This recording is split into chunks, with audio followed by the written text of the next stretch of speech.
ওখানে দেখেছিলে মিশা মশারির ভিতরে আটকে গেছিল। তা আমি পাত্রটা দিচ্ছি যে কীভাবে কত বুদ্ধি করে এই মশারির ভিতর থেকে বেরালো, সেটা এখন আপনাদের সাথে দেখাবো।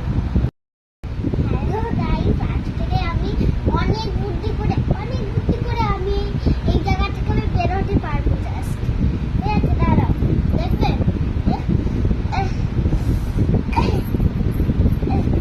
বাবা এত বুদ্ধি! ভাগ্যিস তো বুদ্ধি ছিল, তাই তুই মশারির ভিতর থেকে বেরাতে পারলি, নয়তো আমি ভয় পেয়ে গেছি, ঘাবড়ে গেছি যে তোকে কি করে। না না, আর ঢুকিস না, আমি সারাতে পারবো না।